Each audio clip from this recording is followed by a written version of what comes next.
Welcome back to Lost Odyssey. Alright, let's end disc 2. Go ahead, Booze. I think we can move this around, maybe. Wanna try? Yeah. Yes, in the previous part we found out that our good friend Gongora may not be so good, as it turns out not only... Joba, stop Well, mindless accusations like that. Damn it. And he looked like such a trustworthy guy. Well, you know, I have my doubts, seeing as how not only did he kill Steph's best friend, in addition to indirectly maiming her son, essentially, but it seems like he may be responsible for whatever is causing the village to go crazy, since it seems his base here is letting off some bad juju energy. Remember, it's the same thing he was doing in Grand Staff. A mess of things just like with Grand Staff. Yeah, exactly. That's what he was doing at the beginning of the game with Grand Staff. So this guy is basically trying to drown everything in magic energy. So I guess we'll have to see exactly when we find him. You know what this means, right? He's a Captain Planet villain. He's essentially polluting the environment. Sure, it's magic, but even it's magic pollution. You haven't asked the ugly bastard Luke for matching that. Yeah. I think this is... Yeah. Alright, let's try it. Bad. Oh, and he got it anyway, so it wouldn't have done damage anyway. I'm guessing that's the nature of that shield the enemy is wielding, or is again, it just if I understand correctly, you know, the dungeons do play up with the fact of having a couple of enemies immune to physical attacks and other immune to magic, to make sure that you alternate and choose your targets correctly. And look at that, Meteor this time. Yeah, Meteor this time decided to destroy the planet like it was supposed to. You gotta love how it can miss. Again, as an eternal reminder, the Ultra Z move of Ultra Necrozma is literally shattering apocalyptic, but if you use it on a Caterpie, it just faints. Yep. So let's go confront our good dear friend and see what he's up to. Alright, so the gimmick of this dungeon is platforms moving, and this is something that's also repeated throughout the game, so yeah, like this, basically. Moving some platforms move up and down, others move left and right, and all around, basically. The thing is that script was having spoke constantly in front of the camera. Like, was that necessary? Seriously, I only took one fucking step. Jesus. I mean, you know, that is I'm guessing that is something that Sakaguchi still likes to keep. It's because again, like, you know, like being a grown adult who has a job and other responsibilities, I don't have all the time in the world, so I like when my games try to optimize efficiently the time that I'm playing and not waste as little of my time as possible. Although, to be fair, you do need those mobs to actually grind in the first place. So. Oh, okay, hold on. But also, that being we're first of all, we discussed this in an early part, so I'm not sure, you know, how productive it is repeating it. But also, second, usually that's what multitasking is for. Normally, again, I think you even taught me that, Pedro. Basically, when it comes to grinding an RPG, you know, or passing through where are no story elements, it's just, you know, slapping something in the background. Oh, no. No, obviously. But it would be even better if the game optimizes like Ni no Kuni 2 does, you know, where in Ni no Kuni 2 I never have to waste my time grinding because the game, like Chrono Trigger, is designed accordingly where I can just go through the game normally, you know, and the game will pace itself properly. Yeah, I was just about to say. Leaves it? I can't get through here. Looks like we need something called a gate pass. Or you can just limbo your way under that, just saying. Gate pass? Oh yeah, isn't that the thing we just picked up? Just crawl under it. The children can go through easily. But Wibbs, if we do that, the gimmick, the gimmick of the dungeon wouldn't work. We need to get the player to, come up with a better gimmick then. Or, you know, don't make it so that they can obviously just go underneath. Like, again, come on, guys. it's the video game equivalent of animation where the characters are in a cage, but the bars are so large they can squeeze through it. I mean, they could have just animated 2 more bolts of lightning. Yeah, they could. That was a point. That being said, it's okay, Liz, because since I gave myself, as I'm showing right now, since I gave myself quite a lot of valuables, as in basically key items, I already have the gate pass needed, so I can just sequence break the game and move forward now. So. Was that a mod you used, or is that something you can actually buy? Save file editing. Basically, Jova, in-game you obtain them because they're dropped by the enemies. Essentially, it's motivating you to, go around and killing them because, in-universe it makes sense they need those to go around. So, you're not killing just the robots, but also the personnel. Interesting that they appear to be consumables, though, like, as in they'll get used up with each use. This was early 2010s Xbox gaming, so... Late 2000s, actually. Okay, so it was still around the same time Elder Scrolls 4 was around, so when the first instance of major DLCs was brought up with the horse armor, would have been hilarious if these actual pass were stuff that you had to pay like $2 each. I actually don't think I've mentioned this before in the commentary, but yeah, this game... Oh, too bad. Alright, that's good. And yeah, once again, we're doing the Stormtrooper thing again, Yeah, the South Park duo.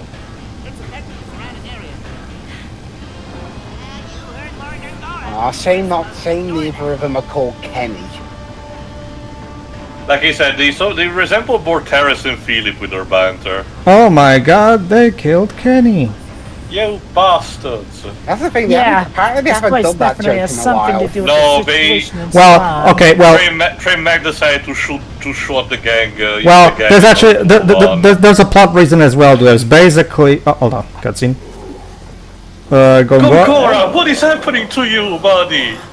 Whoa. He clearly is distressed. We need to save him. Had a bit too much to drink, have you? It's too much just fine earlier. Too much chipotle previously at the launcher. I need some magic energy. Wait, is Gongora working for someone else? No, he's not. I can already dispel that for you. Oh, let me guess. It's more of a case that he needs a vessel every now and then to recharge, essentially. And the one speaking to him is the proper core of Gongora. Yeah, you might remember the Tower of Mirrors that was mentioned in Steph's stream. So, we'll talk about that later. That voice calling to him is the voice trying to urge them to come back to their world. This is one game that requires you to just pay attention to the dialogue because it drops elements in small doses. So, it doesn't make super big reveals until a certain point is firmly established. Yeah, so. I do definitely kind of like Neo 12. I do see the blueprints being laid for something of an ulterior motive, like, oh yeah, Gongora's a bastard, but maybe he's a bastard who had a good reason for wanting to go back. That's the thing, Jova, and don't worry, this doesn't really spoil anything because it's pretty obvious. But you'd think, right? But no, like Teo said, Sakaguchi is going for the old-fashioned way. This guy is just incredibly nutso and just wants to take over this world. That's it. Okay. To answer properly, Joe, that technically there is something, but your mileage may vary. So wait until it gets revealed. Sure. Okay. And now you have to go back on the platform, and you will stop at the box. Classic box puzzles. Huh. Again, this is not Zelda, so again, don't expect anything too complex. No. It's definitely a classic machinery dungeon, like I mentioned. I forgot, what was the PS1 game that was trying to be the equivalent to Zelda for that? I think it was Alundra? On the PS2 it was Dark Cloud 1. PS1. I think it was either Alundra or Arcvelad. I forgot which of the two. I don't know, I forgot. That thing literally led to a dead end. What was the point? You had to make sure to drop the box so it can stop. No. I'm talking about the earlier bit, like the one where we were just at, where Pedro lifted a box up, but it just led to a pier that's a dead end. Like, literally right there in front. Sometimes it has a thing that has a treasure chest, basically, like this one. I'm guessing it's basically a little like an edited save file. It's considering the treasure chest is already obtained. No. See? As you can see, Joe, when you get the chest, it still remains open, the model there. Oh, well, It's then that's weird because there was literally nothing there at that end. It's because this is kind of a maze of sorts that you're trying to solve, and mazes do have dead ends. So Okay. That makes sense. So it's going for the maze element. Whee! at least it's not like in the Wine Factory in Advent Dark Force, where there's literally a ton of passages, and Yeah, but most of them lead to dead ends, and it just feels like the game is wasting your time. Yeah, that's the thing. That dead end, it's literally a dead end. It's literally a dead end in plain sight. Like, there's nothing there. Like, it seems like that's a trap meant for somebody who thinks something special will show up there. Consider also that the dungeon is a layer of verticality. I don't remember if it's supposed to actually have a deeper meaning above or below that. Yeah, as you can see, I have to try my best to get the thing there, like so. Now I can go for the other side. But yeah, like I was trying to say, this game was part of an initiative that Microsoft had at the time, where they were trying to get Japanese people to buy an Xbox 360, and their strategy was to get high-profile Japanese RPGs on there. That's why when Sakaguchi founded his studio called Mistwalker, they immediately went to him. Okay, fine, we'll get him to make 2 RPGs for us, and those were, of course, Blue Dragon and Lost Odyssey, right? It's certainly not a terrible strategy. We did mention in an early part because they brought up the fact that they even made a special Xbox bundle, Xbox 360 bundle with the Blue Dragon with using the cover Witch, as noted in an sorry, Ron. The same thing happened with Tales of Vesperia. The reason Tales of Vesperia was an Xbox 360 exclusive for so long in the West is because Microsoft bought the exclusive Western rights, not all global rights, like just Western rights in general, for Vesperia, and that's why the PS3 of Vesperia, the PS3 version of Vesperia, was Japanese exclusive for so long before 2018 finally came around. And even so, and if you recall correctly, even the definitive edition was still presented in a Microsoft conference, so probably for to remember the fact where it originated. Not just that. Tales of Symphonia was, on Nintendo. How did fans take the whole Xbox exclusivity with Tales of fans are used to jump console all the time. No, trust me. Here's the thing, Jova. Tales of Symphonia was on the GameCube, yes, but Tales of the Abyss, the next one after that, was on the PS2. Then Vesperia was on physical. So the Tales series never had. Okay, it was only during the 7th generation, right? Yeah, where the PS2 was the most consistent for a while. But it was only the Tales series. The Tales series only had more consistency during the 7th generation of consoles, where Graces F, Xillia 1, Xillia 2, and Symphonia Chronicles were exclusive to the PS3. That was the one generation where they actually had consistency as a platform. I still argue the PS2 had technically more. The problem is that most of them were not localized. Yeah, there's that. There's that too. But basically, there wasn't really much backlash because Tales of fans it wasn't their first rodeo jumping. No, again, for a long while, being a Tales of fan was just a curse because if you could not rely to a fan translation, you basically were fucked. To give you an idea, Joba, the very first game, Tales of Fantasia, which is basically the one that establishes almost everything for the franchise, the perfect way of introduction, the only decent way the West has to play it, legally, is the Game Boy Advance port, which technically is fine. But the translation is terrible. And the presentation is more lackluster compared to the PlayStation version, which also had FMVs, Yeah. So, technically speaking, there is a PSP version, but Bandai Namco decided it was not worth it. Of course not. That's why Sorry, go on. So basically, in regards to official translations, our best thing we have currently for, the literal start of the series is a Game Boy game. The Game Boy Advance version, yeah. Although did that thing even get re-released on, Nintendo Switch? Nope. Especially because, like Pedro said, the translation of that is garbage. Nobody wants the GBA version re-released anyway, Joe. It's a terrible version. So. Okay, remind me, Pedro, is that version or one of the fan translation that has the infamous line, I bet... what this party member fucks like a tiger? I forgot. What? Yeah, Joe, but it's quirky like that. Anyway, but it boils down to that. Like, if you want to play Tales of Fantasia, just play a fan-translated PS1 version on an emulator or a modded console. Again, the PSP version, because if I recall correctly, that includes technically a bit more content and is more polished. That is true too, but it's not fan-translated, so... Isn't it? I thought you told me, but whatever. It's No, something we can discuss another time. no, what is fan-translated is the new game that PSP version is a bonus though, because the PSP version of Fantasia, because the PSP version of Fantasia is technically a bonus included in that game. So okay, basically, Jova also the first game did got a set of local sequels to it, direct sequels to it, because the Tales of games are not really supposed to be in the same universe. It's a bit zigzag because sometimes you get cameos, but some of them are set in their own set of universes, but a lot of them just share common elements and just Final Fantasy style, and operates on the whole, dimensional traveling kind of thing.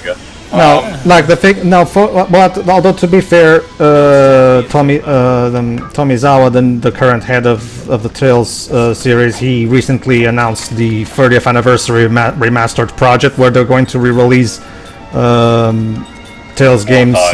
Tales games. Well, to be fair, we don't know exactly how many so far. Just hope, basically. Go on. I guess in the case of Tales of Vesperia, that was one gambit of Microsoft's that paid off magnificently, because Tales of Vesperia is like insanely popular. What? I got a second. Back in just imagine the enemy's reactions to that. Guys, that team had 3 immortals on their team and they just 4. ran away. Actually, 4. 4 actually, Johnson, and let's just consider ourselves lucky we were part of the mooks that survived. They only survived because they chose to run away like chickens. Like I said, we got lucky.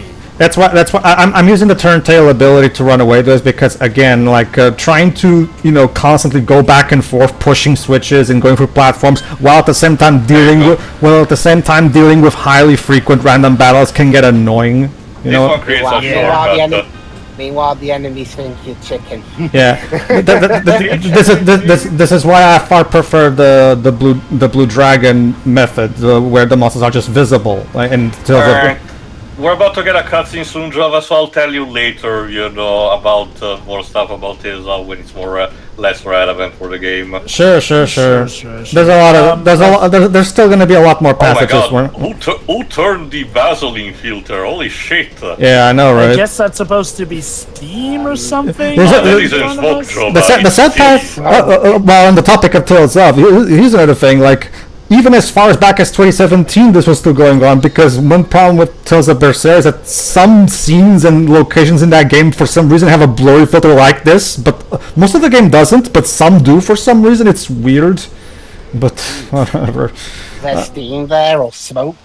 I don't know. Possibly both. Or maybe it's just a remnant of the PS3 original, but whatever. Moving on. You, guy in front of Ominous Machine. Well, look who showed up. Again, 4 immortal chickens. I'm sure this is just a convenient misunderstanding. Sure. Yes, I'm sure he'll have a good explanation. Alright, Java, since this is something that you probably have been looking forward to, this is going to be for the first time where the dream stuff gets brought up in the main story. Should be interesting.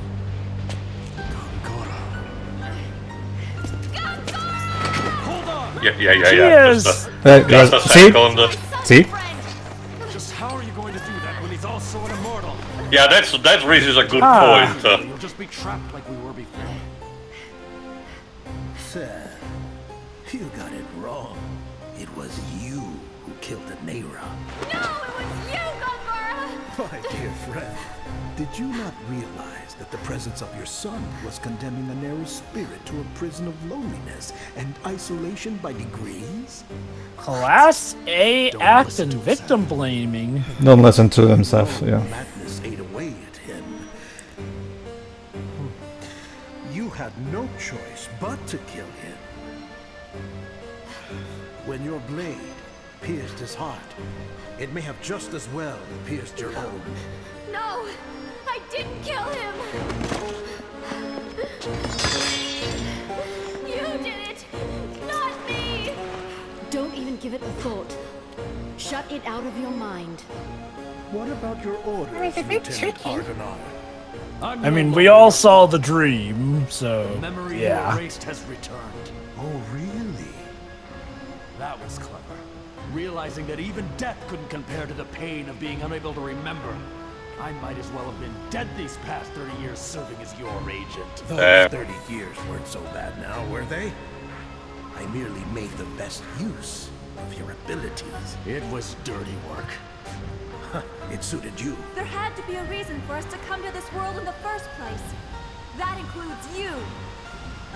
What reason could that be? You're a dick. So your memories haven't completely returned. My power was indeed effective at that time, meager though it may have been. Hey, come on now. You know, you just do way too much talking. And now this is actually my favorite Jensen moment. Hey, I ain't shutting up. You're the worthless scum after what you did to my eyes. Oh, by the way, that memory wiping pearl thing you gave me. Well, see, I used it on someone else. I don't know if that's a problem or not. I know. I saw everything you saw, remember? You're the sleazy one, Lord Eyebrows. And before I forget, I mean, those eyebrows could rival Cortex's in Wrath of Cortex. and I won't. I'm just an idiot, right? Huh? Is that what you think? Huh? Can you see this, old man? Take a look at that. See that? As if I mean, hey, would an idiot do that? you lowly scum all deserve each other's company. What's that supposed to mean? Oh, look who's talking. Found comrades. Kyle, Seth, Sarah, and me. Oh, and some children. Each and every one of them. Traitors. Traitors! We came here for a noble cause. Then you He wanted to enslave, I mean- and take over. And They tried to take over? atrocities. He's actually, again, he's just not telling everything right now. Liar! You're the one who wanted control of this world. Also, Seth, you have to say like in Kadash, Lear. I will say that would be messed up if Oh, in and, some way he is actually telling the truth. Oh, and by the way, what's this? Dragging 2 young children into your battles? Traitors like you. Hey, to be fair, those are his grandkids. They chose to come. You can do about it. They're kids, you moron! I think not. Kids that are capable of RPG Cook, feats. smack. Stay out of this. It's because of him Mom's dead. I'm gonna stand by you.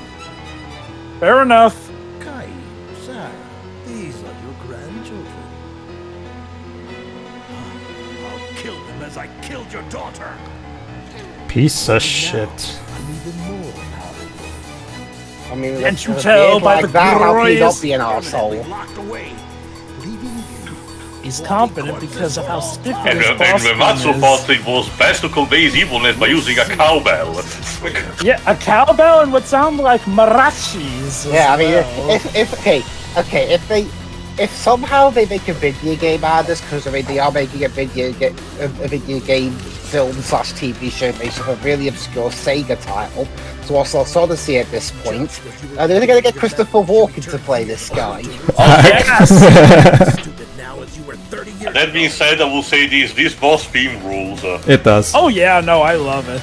No, the sound. No, while it's not my favorite Uematsu soundtrack, it's definitely I'm a more really good one. fascinated by me more than anything, because like I said, I think in a previous part, this is definitely him at his most experimental. I definitely like it more than the Blue Dragon soundtrack. Don't get me wrong. I don't get me wrong.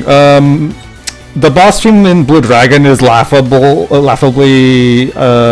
silly, but outside of maybe that track, I still like the final boss theme, like I said, but that being said, they will make two simple single tracks compared to an entire album in this. Yeah, because I will say, I go literally on. only remember Eternity, the boss theme, and like the main fight theme. Other than that, I'd be hard pressed to remember any I'll give you a other link music to the from final Blue boss Dragon. theme later, Drova, basically.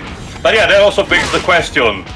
Gongora is still immortal like all of you, so we're kinda in a bit of a stalemate. Like, Yeah, well, how we resolve things. Yeah, the game basically also shows in the gameplay that we can just sit here and hit him all we want, but he's immoral, so it's not like he can die.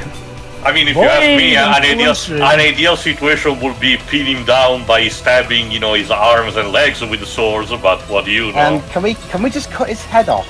Unfortunately, Glibs, this is not Highlander, so even that won't work. As showcased in initial fight, it showcased that the immortals can regenerate eventually. So there's that too. Well, here's what we do. We pin him down, then sink his entire lair to the bottom of the sea and let him chill off in the ocean. Well, yeah, as showcased also by the dreams, yes, so the effective way to, you know, the worst thing you can do to an immortal is to basically trap them in solitude without them being able to free themselves for a long time. One thing that I do like... Heck, in a way, with their memories lost, each of them were trapped in their own prisoners' turrets. All my power? You've all forgotten our real mission. Well, why don't you tell us the real mission, Jova, we need to be mysterious for later. He's just fucking... Because I'm a dick, figure it out yourself. Yeah. Our memories, you dick. Yeah, exactly what Dibs just said. He's just fucking with us just for the lulz. Like, he's literally just fucking with us all the game. Of course, yes. One thing that I really like about Jensen's character development is how it's basically kind of a background thing, but it comes in great moments like those that we just saw, where he starts off just doing, you know, the whole thing for Gongora as just a job, so he can get some money. Guidance put this world in jeopardy. Right, Gongora. It's a good point, but why do I feel like it applies to you the most? And yeah, as you can see, Gongora loves to hear himself talk. And I do like how after seeing what Gongora has done to these people, he actually willingly just wholeheartedly joins them in taking him down. Again, going back to that test that Ming made to him a few hours back, right? Where despite him being kind of a womanizer and having a bit of a, you know, kooky thing, he is a good person at heart. So. As I mentioned in one of the early parts, again, as you can see, this is still a very serious story, and Jensen is basically there. Would you rather go back to being living corpses, or witness the deaths of those you love? Jensen is basically there to be the comic relief in order to, well, also comic relief, but also to apply levity in general so that the story is not too bleak, because as you've seen also by the dreams, some stories have more levity of their own, but as you have noticed, you know, the things in the story can be very oppressing, you know, when you get down to that. Obviously, yeah. So Jensen, you know, is there for a balancing kind of thing. The children to an extent too, but only because of her nature. Jensen is, you know, is deliberately comedy based.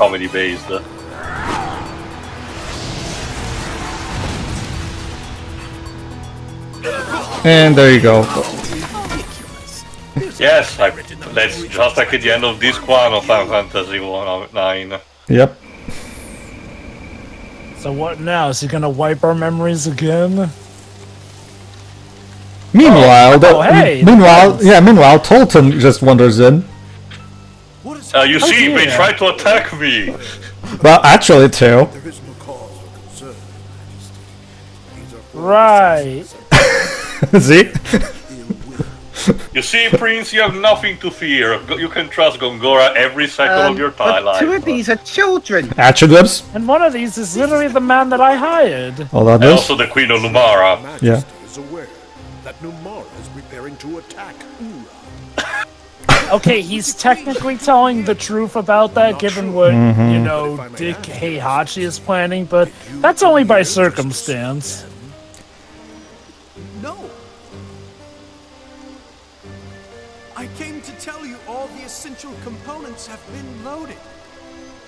What a load. Majesty had to deliver such a message personally. My apologies.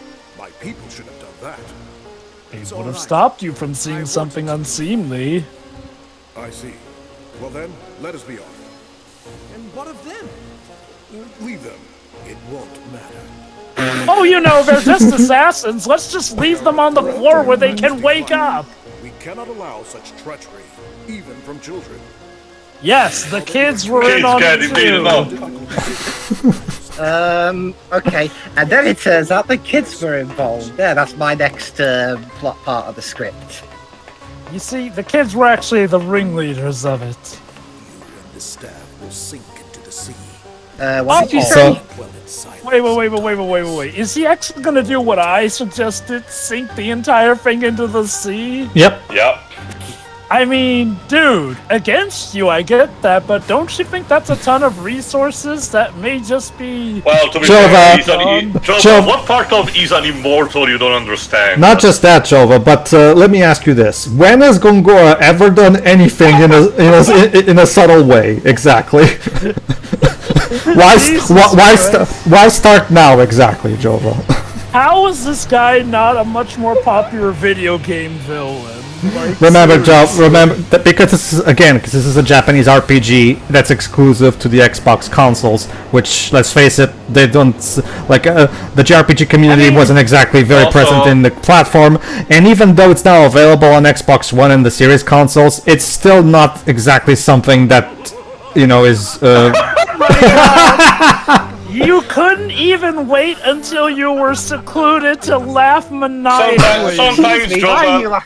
Excuse me, why are you laughing maniacally? Sometimes, Jova, laughter really is the best. I'm sorry, Prince. Sometimes I just need to do this. It's just kind of a tick of mine. Also, Jova, what Gongora has in charisma and story presence. And yeah, you might remember this as the spirit. The magic of the flowers that were planted in their mother's house that they kept. There you go. And this will be what saves the day, I presume. Simba, hey, you Liram. have forgotten me. Hey, Liram. Kids, wake up! You're going to drown.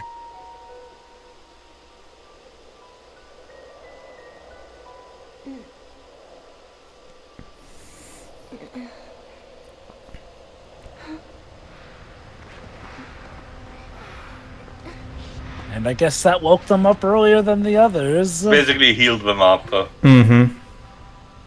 That is very handy. You better hurry up, you're going to drown, when you get down to it, if Gongora had just, made sure to erase their memories before leaving them there, that probably would have ensured the plot was won. Okay, don't remember if they did show it or told it, but basically it's not a process that you can do with the snap of a finger, Jova. Okay, that's fair then. But in terms of this game not being popular, Again, Jova, I'll mention after this cutscene. Yeah, you didn't have to wait. You didn't have to do that. I was waking up already. No, True, it's just accelerating the process, Dweebs. Not to mention healing wounds. Which is probably for the best since, the place is sinking. Again, you probably should have done it to Jensen first, since he's not immortal. Well, Grandma and Granddad are up. Exactly. And here's Ming and Seth. And I guess Jensen. There you go. Mac healed Jensen. Oh, good. Everyone's alright. Well, looks like we have our memories too. Good. Wow. Thanks, kid. What? Yeah, we should probably go now. Sorry, Jason, your girlfriend is being stolen by the Queen. Okay. Michael, I can imagine Michael was like, "I'm sorry, that was a bit off. Can I do that again?" Actually, Michael, that sounds like a great thing for a joke. We're just going to use that to make a joke about it. Okay. Well, and now for a second, Uematsu turns into Motoi Sakuraba with that scene. Okay. I know, holy cow. There's the reference to Knuckles' odd line delivery. Alright, yeah, 12 minutes, go. Basically, Jova, what I was saying is that what Gongora has in charisma and story presence, it kind of lacks with the design and gameplay presence. Sure, he's a powerful mage and everything, but until later in the game, I won't spoiler in which specific instance, he, as you saw in this battle, he kind of just stands there, doesn't have a weapon, just moves his hand and has a couple of magic attacks that you can also use later in the game. Again, yes, he's immortal. It's not just that much, it's just the fact that he works better in the story, but otherwise they kind of forgot to give him a bit of personality for the gameplay. I guess I can see what you mean. That being said, Nene kinda has the same problem, with the added effect that unfortunately, as we mentioned also for Blue Dragon, his presence in the story is not even that, as the same level of, presence that Gongora has. I'm guessing, to be fair to Gongora, part of the reason he acts that way gameplay-wise is that he's so cocky being an immortal. Yeah. Oh, I can get how that may make his battles not as interesting. I get it, but at the same time, Jova, it has the exact effect that you did mention, Gongora is not as memorable as someone like, say, Sephiroth, because he doesn't even have, like, a signature weapon, for example, or a signature attack, That is a fair point. To get back to the issue of popularity, it boils down to this, Jova. When this game first came out, Microsoft did technically market it, but but they didn't give it the marketing of a Gears or Halo or Forza, right? And combined with the fact that this game never got a re-release, and no, I'm not counting the backwards compatibility as a re-release. That's just the original game being emulated on new consoles, and like we've seen, the Xbox One and Xbox Series consoles are not exactly big seller consoles, are they? Let's face it, right? So, I bought one. well, the fact that you bought one doesn't change the fact that the sales figures. You're not. So they were sold for me. That's something. Well, you're not an audience just as we are not. It's a conglomerate or something. I mean, I'm sure there's people who bought an Atari Lynx, and that didn't change the fact that the console failed. But there were people who bought the 3DO. Yeah. And so shockingly, it has not gone on to go down in history as the best selling console. So this game never got a release on anything outside of Xbox consoles. So obviously it's not exactly super accessible. Combined with the fact that again, even back when it was first releasing, it released on a console that most JRPG fans didn't exactly own, right? Because they weren't interested in what was at the time the most popular Xbox stuff, Gears, Halo, Forza, right? This game just was not really given a fair chance to really succeed properly, especially because, and not to mention, Joey, the other thing that's also important to remember is that this game came out in 2008, a time where JRPGs were kind of floundering because there was the narrative, and there was also the narrative going on of saying that we're not really at the hip thing, because we cannot recreate these things for the HD era, so okay, they might be on their way out. Okay, to be fair, the whole you can't do world maps in HD thing, that was only Kitase who said that, to be fair. True, but let's see also how the whatever competition they had was doing. Like, for example, what was Dragon Quest doing at the same time? Was mostly relegated to the Nintendo DS, mostly. And then, if I recall correctly, I have all starting Dragon Quest 10 on the Wii. Yeah. Yes, go on, Jova. Sorry. The reason I have confusion is, again, in spite of it being on Xbox, that didn't seem to stop Tales of Vesperia, which to my knowledge was a big hit. Tales of Vesperia was a big hit because, unlike this game, Jova, that game already had an install base who liked Symphonia, especially Symphonia, and Abyss. And a lot of people were starving for having a new Tales of that finally could be released worldwide. Whereas this is a new